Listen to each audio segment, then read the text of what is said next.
This is Joe Punganivan. I'm the Director of Community Engagement at Little Kids Rock. Thank you for joining us for our first ever Teacher Expert Panel Series. This is the first event of many that will be focusing on different topics, but this first one will be one that's on the top of the minds of many teachers across the country: remote learning. With this year's offering opportunities and challenges to all school communities, whether it's virtual, in person, or hybrid, we hope that today's conversation will inspire some ideas for you all now that you're back in the classroom. Feel free to throw in your questions in the Q&A tool at the bottom of the window, and we'll be sure to answer them. So joining us in this panel are three teachers across the country. We have Chris Gilbert, middle school teacher from Whitney Point in New York. She is a 6th grade band teacher, 6th through 8th modern band, and also teaches music technology. Over in Los Angeles, we have Jay Arbolario. He teaches K-6 music, as well as 3rd through 6th grade modern band and 6th through 8th grade guitar. And lastly, we have Beth Poquette-Drews. She's a middle school teacher from Dallas, Texas. She teaches 6th through 8th modern band, violin, and mariachi.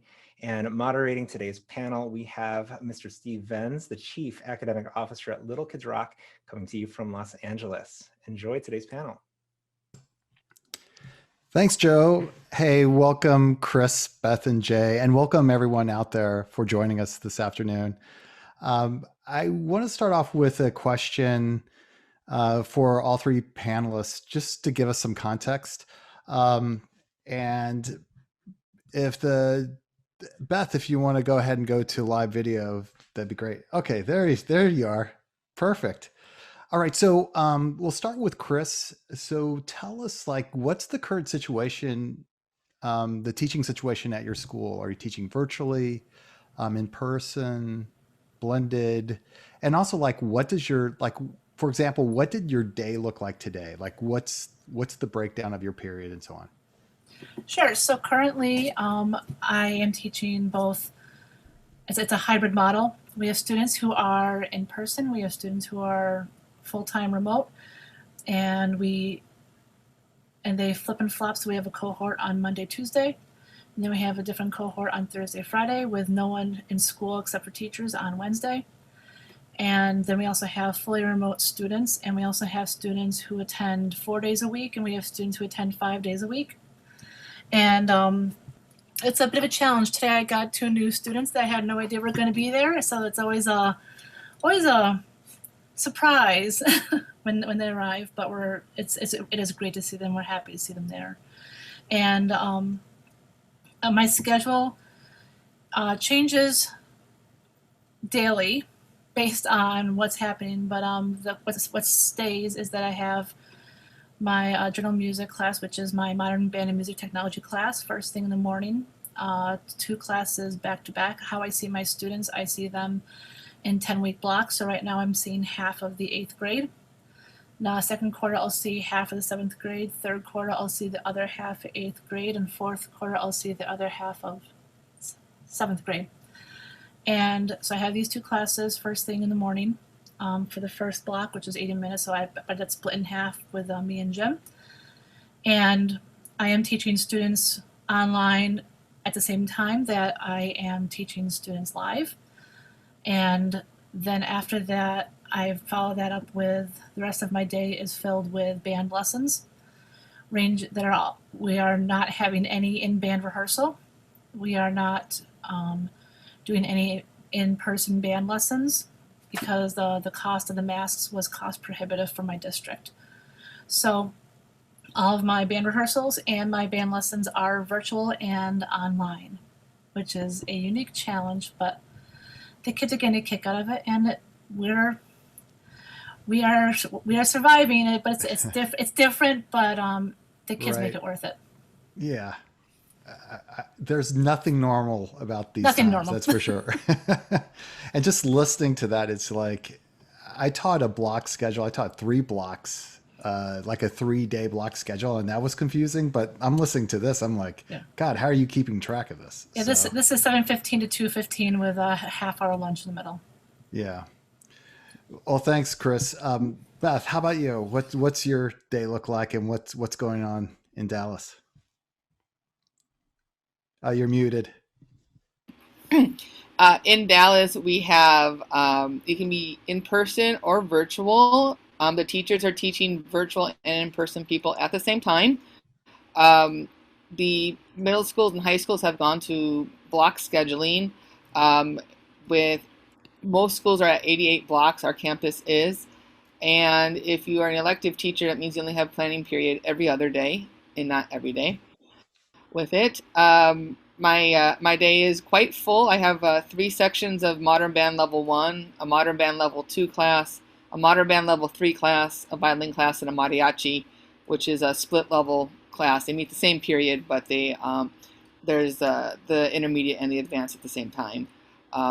So it keeps us on our toes, but it's going quite well. And if you're in person, you're there 5 days a week, every day. And if you're virtual for every day.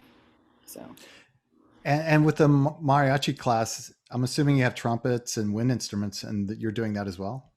So our mariachi is what they call a traditional mariachi. We don't have any trumpets in ours. Okay. However, we're not allowed to sing inside the building. But we can sing outside if we're very spaced out. So what I've been doing is I've had my virtual kids, they're singing, but my in-person kids are just doing their instrumental parts. Because fortunately in a mariachi, every singer is also an instrumentalist. So everybody's Right. included with Yeah. it. Okay.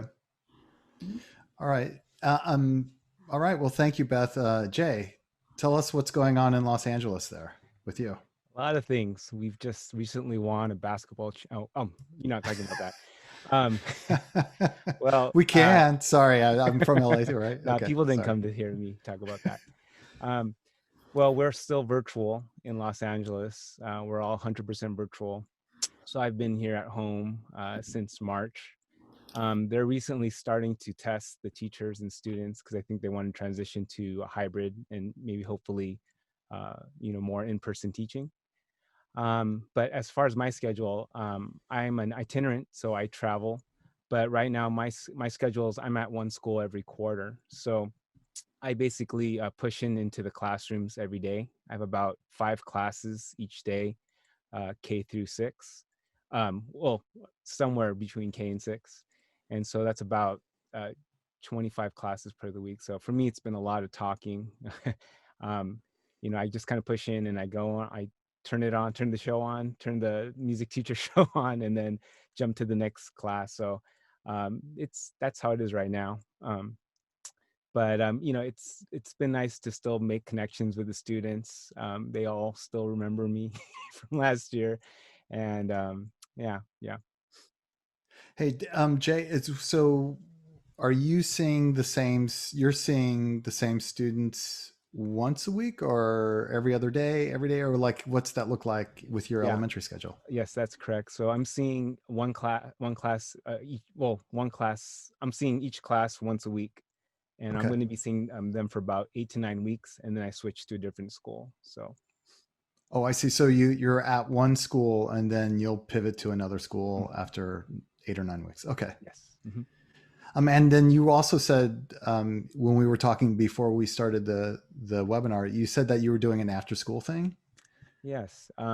Fender is working with LUSD right now, and they've created a music program where they have elementary. Well, it's basically for 6 through 8 students, and so twice a week we teach either guitar, ukulele, bass, and so I'm teaching electric guitar. And the greatest part of the program is that Fender is providing instruments for the students. So they got a guitar or bass in the mail, and they see us twice a week on Zoom for about an hour and a half, and we go through a lesson. So with that, the range is really, I have students that have never seen a guitar before, and I've have a few guitarists who've been playing for, they're like Eddie Van Halen already. So trying to kind of gauge that and balance that, but that's been particularly fun for me. And just that's really great to hear. I mean, I know that they started that this summer, and it was like Christmas in the middle of summer for many of the kids because they didn't have access to instruments. Mhm. And so I just want to bring this to you, Chris and Beth. Like, can you tell us, like, what's the story with instruments? If you have kids at home, do your kids have instruments, or do they have access, or how did you deal with that? So I'll go back to Chris. What do you think? Currently, we do not use instruments because we don't have enough for everybody.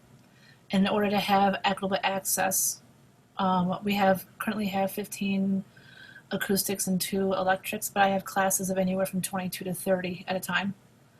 And in normal times, they'd be split up in smaller classes, and I'd have more classes of them, but they're larger classes right now. And because I couldn't outfit the kids at home and as well as the kids at school at the same time, since I'm instructing them at the same time, then we've pivoted and we're focusing on composition and music technology and songwriting and critical listening and that end of things.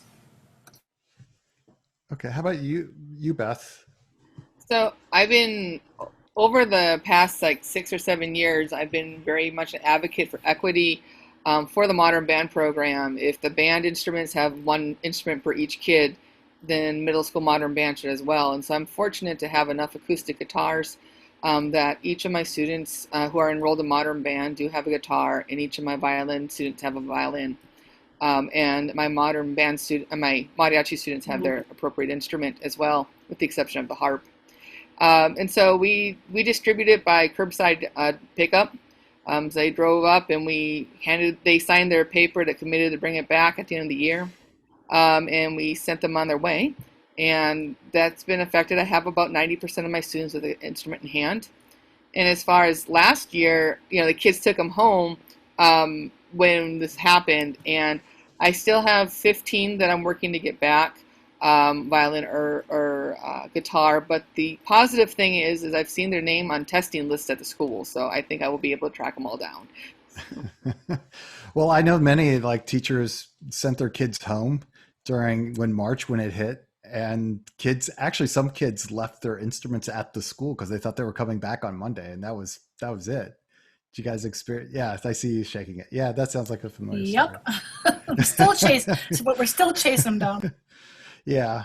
Well, it's interesting, like Chrissy, like you've moved from like, now you can't do this thing with instruments, but at least you can still provide music education and like actually hit some things normally that you might not be hitting upon because there's a lot of pressure has to do with performance and getting kids brought up to speed and all that jazz. And then Beth, you actually have the opportunity to actually distribute instruments. So Jay, how about you? What's the story in LA?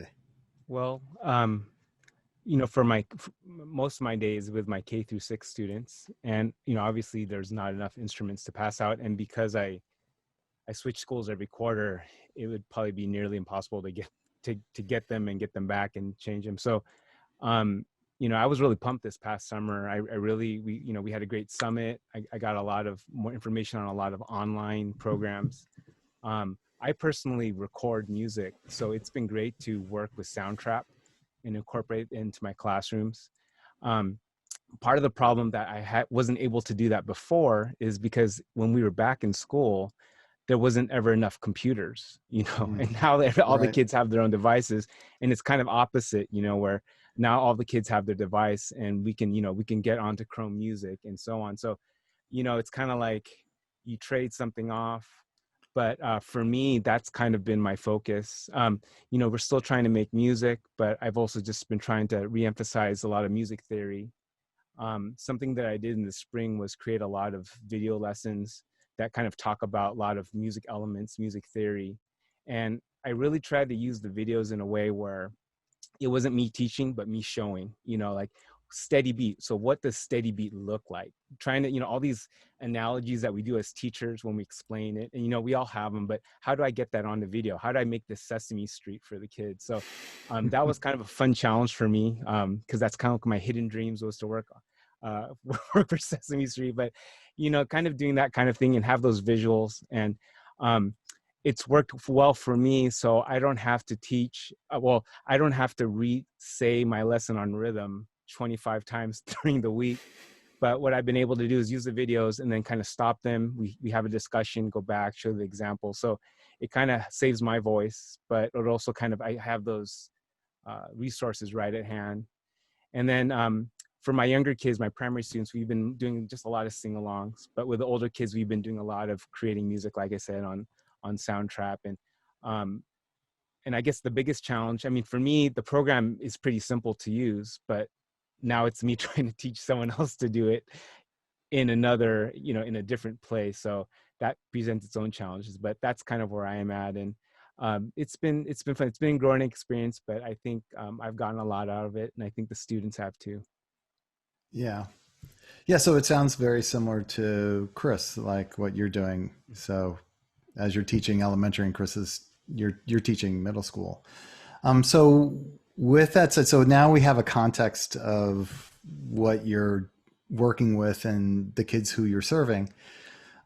My question for each of you is like, can you give us an example or maybe a few examples of what we could describe as like a major win or a success during this time that you could share with our audience so they can get something or get some ideas or, get, as I say, get the juices flowing. So Beth, I'm going to come to you and maybe you can share something that you could help us figure this thing out. Sure. One of the biggest successes I've had was being able to differentiate instruction for my students. Take, for example, in Modern Band 1, we're learning G chord, C chord, and D chord. With each of the computers in the Google Classroom, I've uploaded videos for how to make a D chord. So if your student is there, they're there. But the kids who are more advanced, I upload videos about how to switch between G chord and C chord. And then one step further, for the kids that are switching because they've been playing guitar since they were an infant, then I have play-along songs that are actually using G, C, and D in a song. And so I have the kids, we play through an example together, and I have them do the 3-step self-evaluation process for performance. And after they do that, they have to make up what is their plan. Do I need to review the chord, review switching, or am I ready to push forward? And it's been so wonderful because everybody's engaged and nobody is waiting for somebody else. And also, if the videos are different length, I have a section in my Google Classroom that says, what do I do when I'm done? And I have different, whether they're play-alongs or videos or they're games or Google Chrome Music Lab, different things that they can do. So even if I'm not ready to evaluate them, they can still keep engaged musically. And what you had mentioned the three points. Can you share that with us? Sure. The first one is, how do I sound? The second one is, why do I sound that way? And the third one is, what is my plan for success or to maintain success? So they have to go back and it can't just say practice. They have to be specific on what it is you're practicing. It's actually a subset of 5 steps. And the 4th and 5th is to reevaluate your plan. Is it effective? And the 5th step is, what changes do I need to make to my plan? And it works in any kind of performing class, musically, or if you do like dance or theater, it also works for that. Anything that's performing is 5-step music, 5-step self-evaluation for performance. So, and I'd be happy to stick that into the Facebook stream for Little Kids Rock later if anybody's interested in that.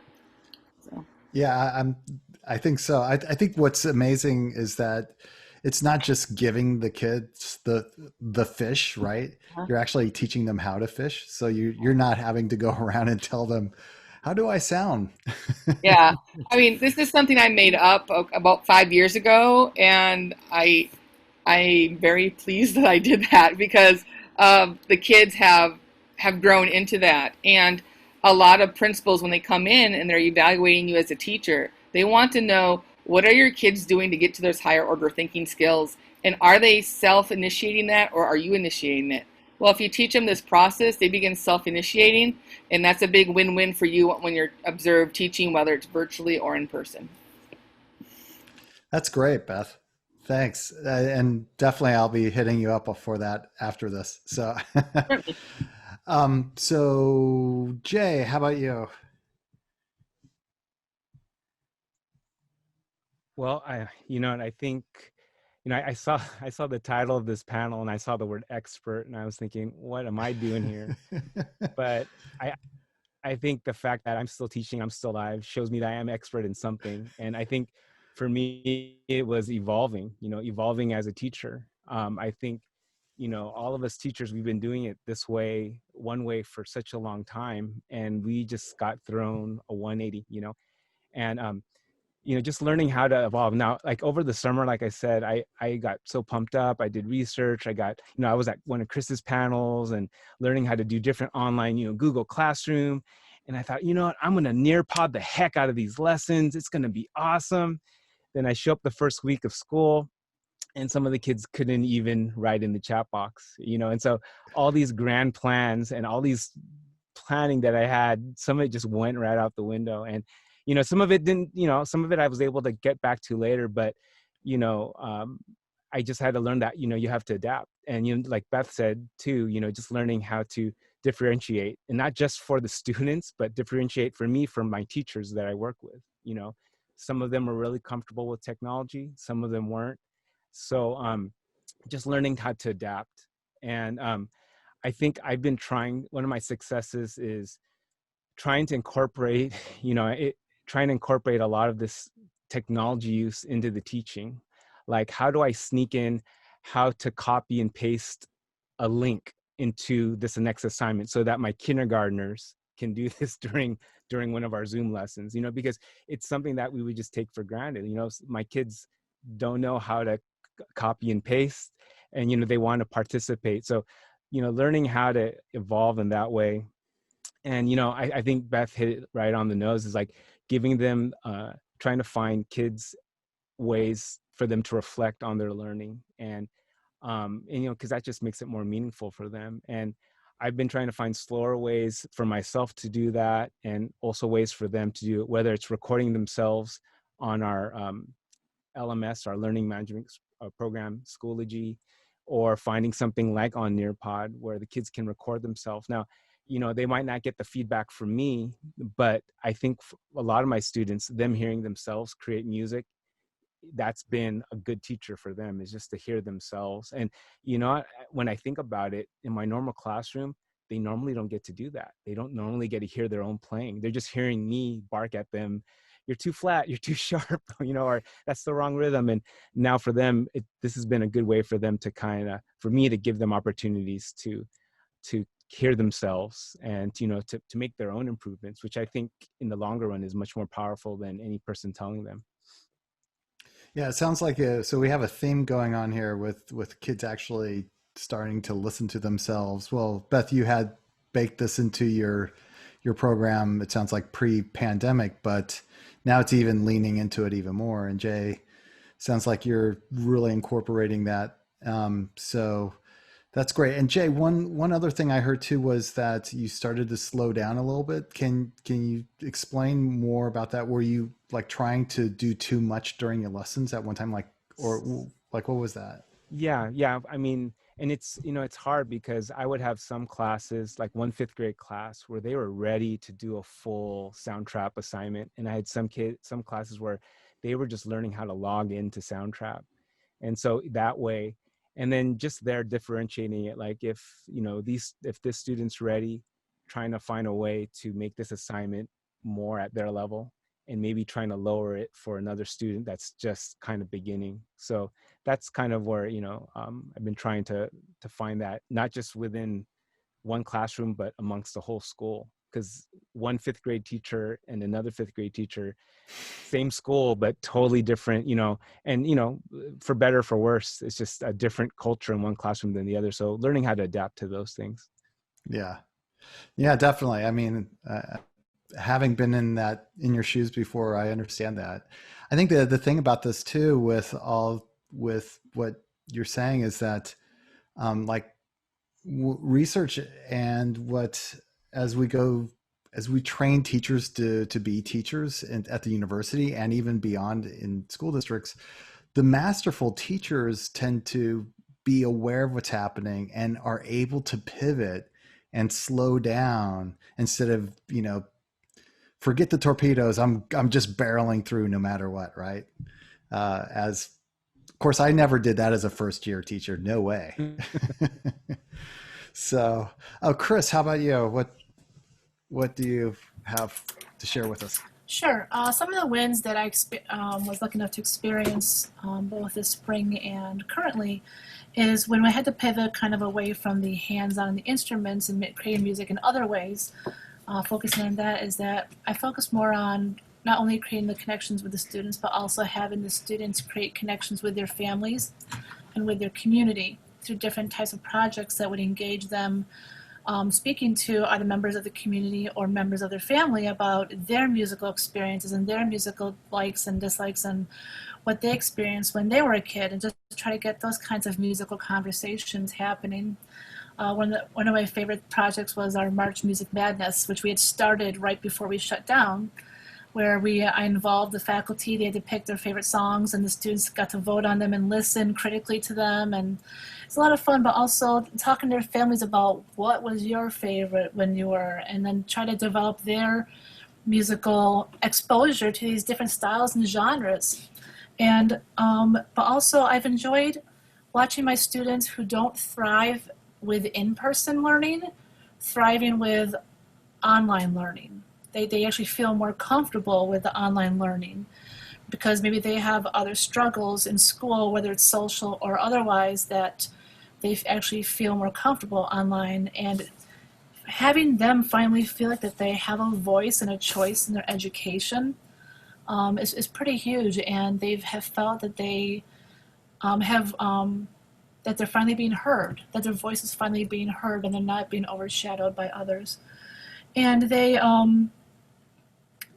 the other win, another win is that the students are, like, we all assume that they have digital literacy. They don't. They don't sit around talking about, hey, I think I'm going to practice how to upload a Google Doc to my Google Classroom today. They don't sit around practicing these, I'll say, real world skills. But like we as adults, we don't sit around practicing attaching documents to emails. But now they're being forced into this functional digital literacy. And while they have social digital literacy with being able to, with gamification and one tap apps is what I call them. They can function those just fine all day long, but if you want to send a picture or post it on Google Classroom, they need to, you have to give time for the tech. That's my biggest advice to anybody who's in this and all elbows and everything, is that don't just go at for 40 minutes, okay, now go. Because the kids need time for the tech and they need time to practice with little mini lessons so that they can learn how to do these lessons in the different ways from what they're used to. And lastly, the last big win is I've got sub-plans for days now, because we had to just hodgepodge and pull it all together in the spring. And if I have to be out, I just hit repost and send, and off I go with the directions of just send them to the post and go. But that's having that wealth of resources, whether it's from Little Kids Rock or colleagues or other teachers, as that this wealth of resources have just been coming out of the woodwork. And then we don't have to reinvent the wheel. And that's a huge win, because it takes a lot of time to create that kind of content. Yeah, no doubt. And especially now that we've shifted in this new direction. So Chris, can you go back? I just want you to talk a little bit more about the slowdown, the 40 minutes. Can you give us an idea of what do you mean exactly by that? Dive into that a little. Do you do small group instruction, or what do you do specifically to pace that 40 minutes? I basically break it down into small tasks. So I don't just give them a massive task to do. This week we're doing a sound effect project where they have to provide different sound effects for a short Super Mario Bros. Playthrough. So they're recording the sound on BandLab, and unfortunately not Soundtrap because we can't afford it, but they're recording the sounds and then they're applying it to the video. So you expect to hear the Mario sounds, but you hear other sounds instead. But they I'm sorry, I'm getting off track. Can you repeat that? I'm sorry. Yeah, no, like, so like, how do you break up your time? Oh, yeah, So yeah. is it Okay, like yeah, thank 10 you. minutes Yeah, or do you right, group them or do right. you? Well, since no, I don't do breakout rooms or anything like that, because if Okay. I can't trust them to step out of the room for a second in person, I'm not sending them to a breakout room unattended. So let's just put that there, because they are middle schoolers. So, with older students, that's probably a safer thing to do. But how I measure time is I say, okay, you're going to go here and you're going to download the video. And I give them the time. Like I show them how to do it. I demonstrate, like I do, you do mentality. I demonstrate it. Okay, now it's your turn. And they're going to complete that, and they signal me that they're ready to go, either virtually or in person. We come back. All right, here's step 2. I do, you do, and go. And that way I can make sure that they're doing these steps correctly, and I'm not just sending them off into the wild to try and figure it out on their own. And when you release it for the you do, like how many minutes average is that usually broken down? Depends on the I like to do like a 10-5 kind of model, because I see my students for 40 minutes, so like 10 minutes of instruction and 5 minutes go. And if they are showing me that they're getting done faster, then we push ahead, because they might need more time around another task. So like a 10-5, 10-5, 10 ish type model, but with some flex in there, because if the instruction only takes 3 minutes, then there's some flex to give them more time to apply. But I try not to lecture, and then say, okay, peace out, go. Okay. All right. That's really helpful. Thank you. I know we have a few questions that are coming in, so I'll go ahead and throw them out. So if you're teaching, so this is from Gina Costanza.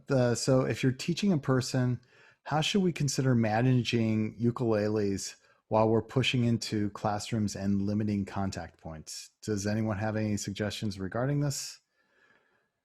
Beth, I know you're doing live instruments in your school. Maybe you might have some ideas with that.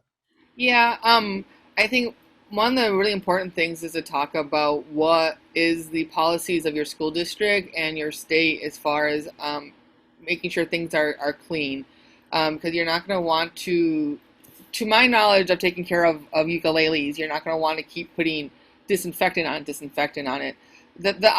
I would recommend perhaps that you do ukuleles with like 5A for a rotation, collect them up, sanitize them as directed by your district, and then the next week or 2 weeks later do 5B with ukuleles. So you have one kid that's touching one ukulele for that particular week.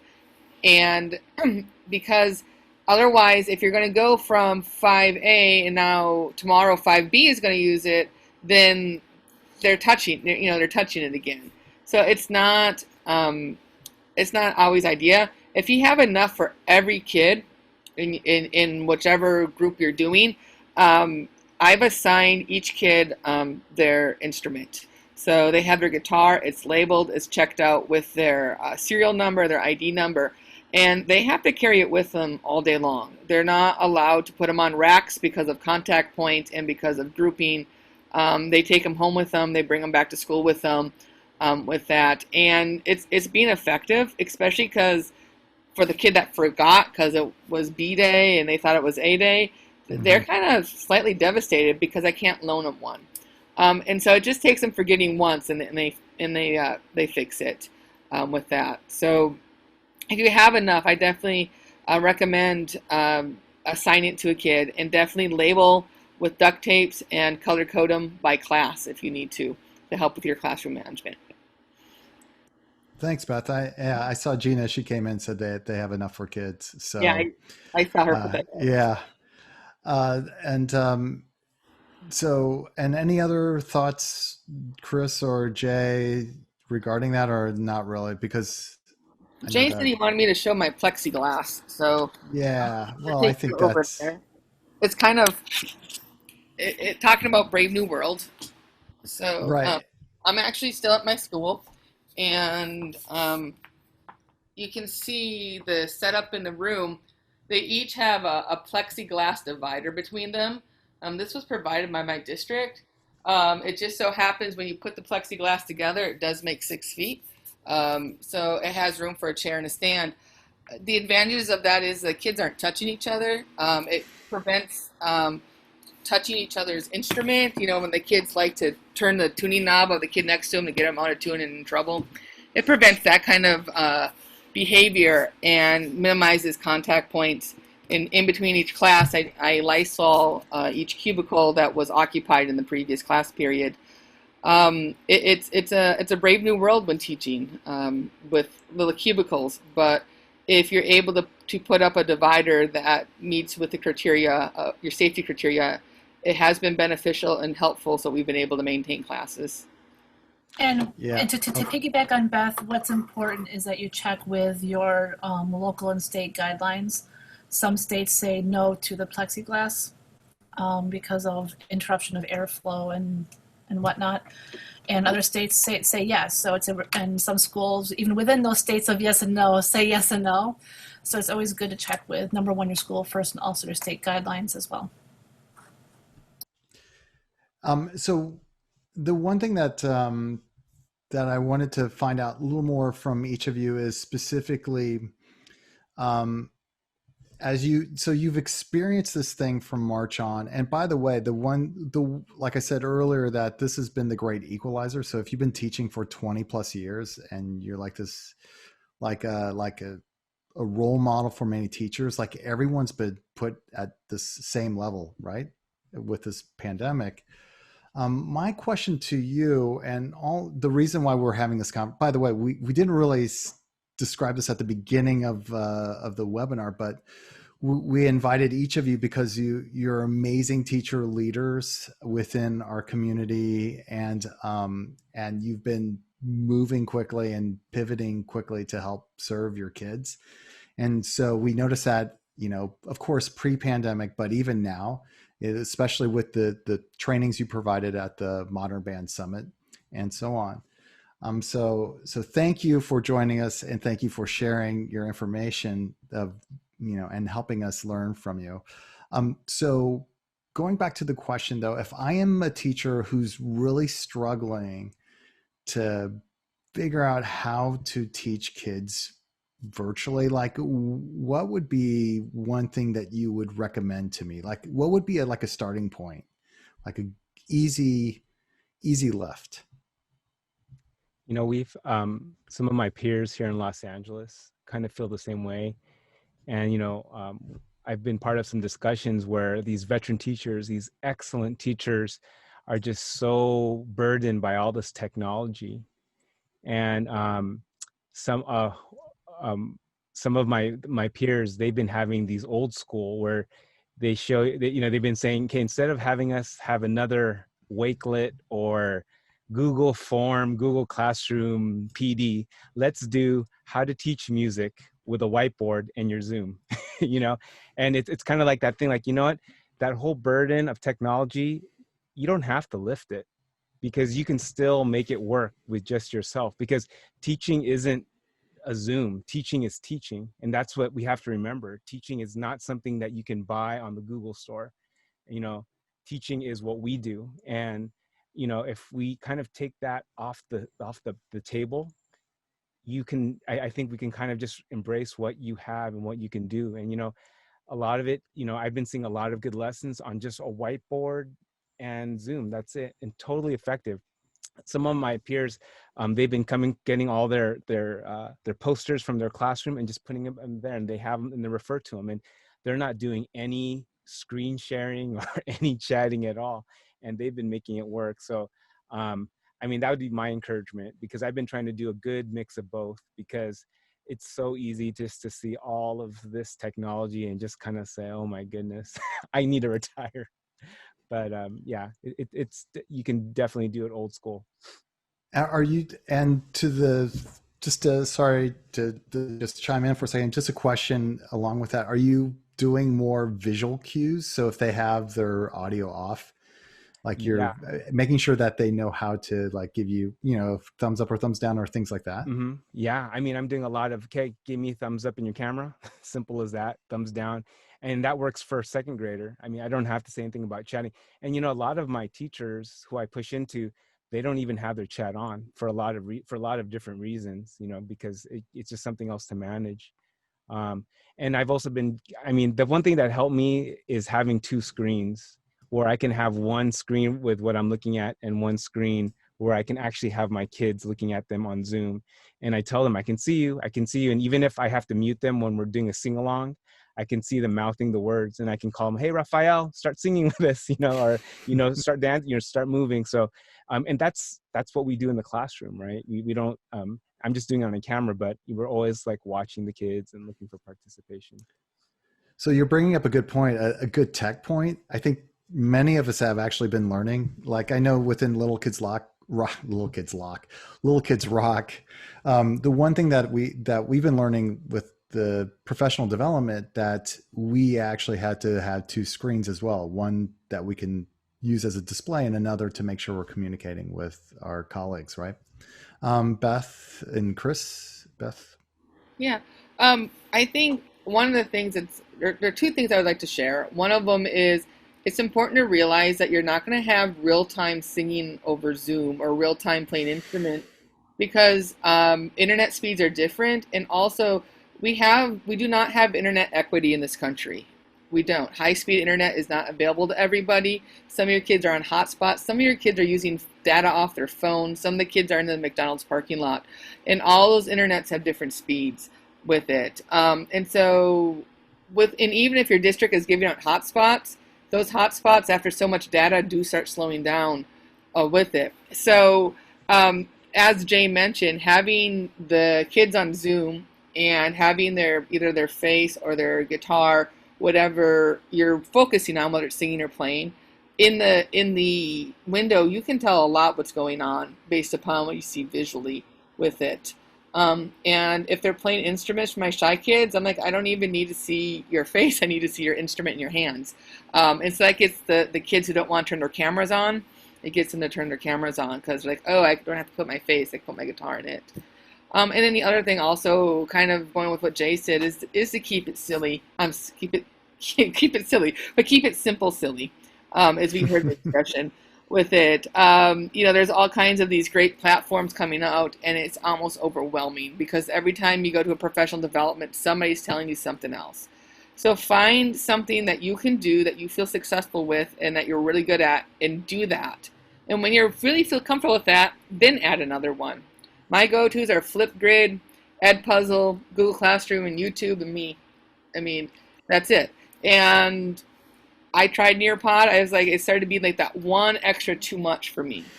And if Nearpod's your jam, that's great, but then maybe you don't want to keep adding this or that. So find some things that you really get confidence on, and do that. And find a buddy that can share content within those mediums that you choose for yourself. Yeah, and I think that's, Beth, it's interesting that you're bringing this up, because it reminds me of when you're a first-year teacher, you look around and see how different teachers do that thing, like whether it's assessment or whatever it may be. And there are some things that some teachers do that you've tried to emulate, and that's just not going to fit. So like you said, just try the things that you feel comfortable. If it doesn't work, move on and go back to the thing. Yeah, right? You need to be you. But I also think for the people in the crowd who are established teachers, who were really just hitting their stride, and all of a sudden technology just kind of sideswiped them, and they're like, what is this? What made you a good teacher before the pandemic still makes you a good teacher now. Just because it's virtual doesn't mean you're not a good teacher anymore. You still have all those qualities that you had, and now you just need to apply them in a new way. And it's what made you a fine musician to begin with, the dedication, the tenacity, the commitment. You already are doing those things. It's just now you have the element of the virtual with it. But you are still a fantastic teacher, and don't doubt it because a new technology isn't cooperating, and every time you turn on Nearpod, your computer crashes. Okay, you're still great. Move to the next thing that works for you. Yeah, absolutely. Teaching is, if it were so simple, we would have been doing this a long time ago, trust me. But it's really about the teacher itself. It's about you and what you bring to it. and how you engage kids and how you actually have them thinking and assessing themselves and so on. One last question, Beth, for you, and then Chris, I'm going to come to you. When you have the kids playing closely to the video and they're showing you their technique, are you having them check their technique or check other kids' techniques, and as well as you're checking them? Like how does that process work? Well, it depends on where I am in my lesson cycle with it. Introductory at the beginning, I'm checking them, but as it's getting past the introductory and into the middle part of it, they're doing their own self-assessments. And like I talked about the 5-step evaluation or the 3-step self-evaluation. So then they're checking their technique. With my classes that they have a good rapport with each other, like the level 3 classes where they've been together in person before, I have some of them check each other on the Zoom, but they've built up that culture, that classroom culture, even though it's virtual, that they can do that. Where my level 1 kids, I wouldn't dream of doing that right now. It's not in the classroom culture yet. And also, I use Flipgrid a lot in order to get live, to be able to hear them, because some things you do actually need to hear. Flipgrid is a lot easier than videoing and attaching it to Google Classroom. There's a lot of pitfalls. Flipgrid is push the big green circle, record, push the red circle. I mean, it's very self-explanatory. And as a teacher, you can choose to keep the videos private and not have them post to the class. So if it is a test, then you can just see it for you and nobody else can. So if you're not doing Flipgrid, it might be worth checking out Flipgrid. Yeah, I recommend. Okay. Yeah, and it's one of those, like when you say keep it simple, Flipgrid is once you do it and figure out how to set it up, which doesn't take much effort, it's very user-friendly. Okay. All right. Well, thanks, Beth and Chris. What was the original question? I'm sorry. It's okay. So I think it was like what we see. Go ahead and ask it again. I'm sorry. No. The question was. Sorry, I saw the question. Before I give you the question, Chris, I want to circle back with Beth because there was a question in the chat. So the question was with third graders, like, how do I speed up the process of teaching them the technique? But to me, when I was hearing you discuss hearing what you were telling us, it sounds to me like you do it really slowly. So it's about really speed is relative if they're not able to lock it in, right? Yeah, and I do a lot. I do screen share on the Zoom, and I actually will make, for example, a Flipgrid video. I will make one step by step with them, as well as have directions posted in my Google Classroom. And so with a lot of these things, it is step by step, and it's slower. You're not going to be the same place you were on week 6 of school as you were last year in week 6. It's not. And I think that even your administration is understanding that, and they understand you have to teach them the tech in order to teach them your standard. Yeah, that makes perfect sense. So I think I think as far also this question, because I know he's talking about his third graders, which sound like this is the first time they're taking an instrument home. Yeah, and I think it maybe he's asking, when do I send it home? Because usually, like with me, I won't send an instrument home until after the first month or 2 of school, And I guess to answer that question, I don't think there's a right or wrong way. This is for E. Lawson. I know some teachers are just sending the instrument home, hoping for the best. And I know some teachers are just only sending instruments home to the students that they had previously. So they're not sending home violins to new third graders, if that answers your question. But I'm sure Beth and Chris probably have something else they could add to that. Yeah. Oh, sorry, Beth. Go ahead. Well, I was just going to say that I see it was about violins in the question, and I sent them their violins home in week number 4. Was my choice because I set them up with a lot of the pre kind of playing kind of things and talking about holding your arms, pre-posture kind of activities with that. So I'm not sure if that adds some insight to that. Yeah, and also the thing about violins, and you send them home with third graders, and how long will they be in tune? And that's a whole other thing unto itself. So Chris, okay, so here's the question. Thank you. How many ukuleles do you have? No, I'm kidding. Behind you. The question 25. is like, so if I'm a new teacher, well, I'm not a new teacher, but I'm struggling right now. Any entry point that you would recommend, like, or how would you help me, like? Well, during this actually, time? one of my additional rules this year is I'm also my school. I'm sorry, my dog is having a great time in the background. I thought you were typing. I couldn't figure that out. I was like, is she typing? The dog is typing. The dog is. I mean, anyway, I'm also the tech integrator for my school, so I've been helping a lot of people navigate all this implementation. And the biggest piece, I think I said this 5 times already this hour. One of the biggest pieces of advice is, what would you do in normal times? How can you still accomplish that without having to go overboard?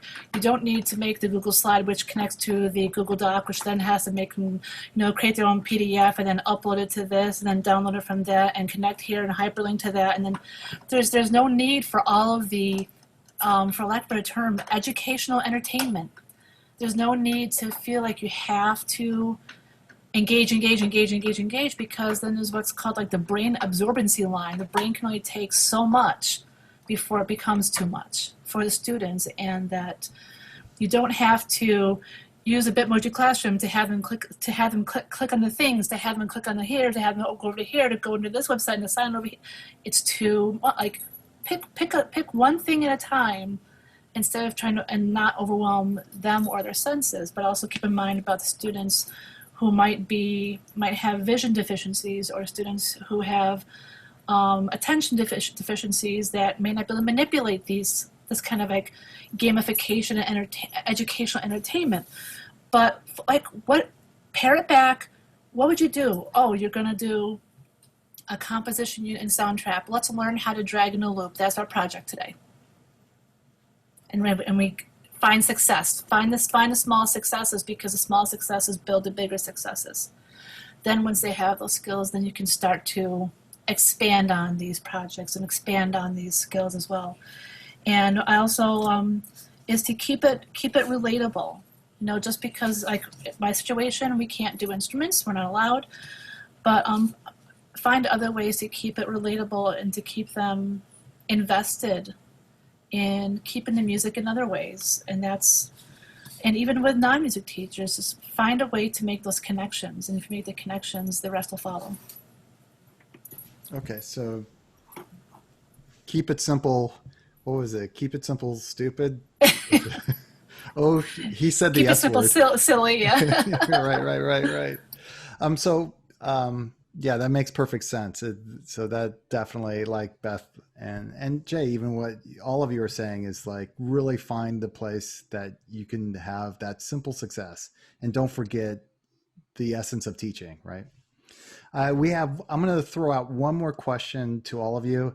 I'm not going to call on you, so you can just unmute yourself and just like, we can have like a brief conversation, but I want to get your juices flowing to help our audience as we move forward into the holiday season.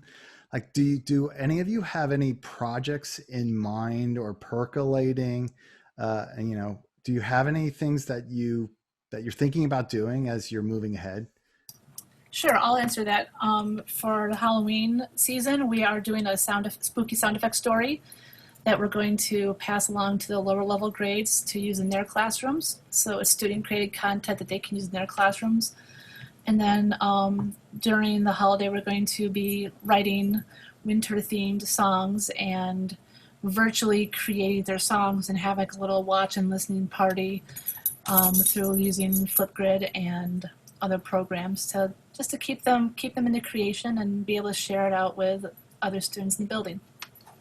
And they're using Soundtrap to do that? Is that how they're recording it, Chris?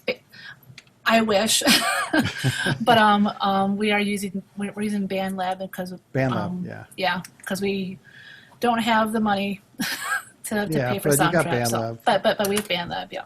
Yeah, cool. Go for it, Jay. You had it unmuted first, so. Oh no, not Beth muted, so that means I have to talk. Yeah, I see some people talking about sing-alongs on Zoom. Yeah, I'm definitely going to be doing a lot of that. Doing some more holiday and Christmas related songs. I'm trying to also spend a lot of time on like songwriting. So working on maybe like song parodies, like Jingle Bells, but how would you change the words? And then possibly getting them to record themselves along with a track. And like I said in the chat box earlier, I've been putting like play along tracks on YouTube, and then the kids play that while they play along, and that way you can get a better real time assessment of how they play along with an accompaniment at least. So that's one of my ideas. So using play-alongs as like as a support for the kids as they're Yes. singing. Yeah. And there's, the great thing is on YouTube, there's a lot of copyright free play alongs that you can use. Even if it's just for an assessment, there's a lot of other ones. Our district recently invested into smart music, and which has a lot of, it has, the kids can sing along to Hamilton in the key of F, F sharp, or whatever they want to. So I know that one does cost money, but I know there are other alternatives like that where you can have at least either sing along or play along if they have an instrument. Yeah. And so Beth. Yeah. So this is not necessarily like holiday themed, but my students, we talk a lot about equity and social justice in our school. And so currently, my level 3 kids are working on Blackbird, the Paul McCartney Blackbird. And we're talking about what was the inspiration, but I'm having them also reinterpret the lyrics to how it applies to their lives and their search for equity in their community with it. And so in addition to learning the song, they're also reinterpreting to what's relevant to them. And then the final part of the project is to reimagine the song for them. So we'll have some kind of compilation video. And I'm not really sure how it'll all turn out yet, because it depends on where the students take me. It's definitely student-centered, student-driven. And so where do they take that song to be at the end? And so it's kind of it's scary as a teacher to let your kids be in charge of something, but it's also exhilarating because you're seeing them grow and develop beyond just what some notes on a page are, but also to become a creative artist in themselves. So we'll see what happens. You have nothing to lose. So everything to gain. So yeah. So so it's about that time. We're going to wrap up here. But before Joe's going to come back in and do a few announcements. But before we do that, I just want to say thank you to all three of you for coming on and sharing your experiences and sharing your ideas and your successes with us, especially after a long day of teaching. Starting at whether it's 7:30 to 2:30 or whatever it may be, like those long, with only a half an hour lunch, which actually sounds like the old school way. But anyway, so thank you so much for really coming in and like sharing your ideas and like really narrowing it down to like one step at a time. Don't forget the essence of teaching and really bringing in the different parts to engage your kids in this amazing way. So thank you so much. Joe, all yours. Yeah, I want to echo that, Steve. Thank you to all our panelists, Jay, Beth, Chris, and Steve, for this like amazing conversation. I know there's definitely going to be lots of ideas we're all going to walk away with. Thank you also to our live audience for attending. Feel free to continue the conversation in the Little Kids Rock Teacher Facebook page if you want to learn more.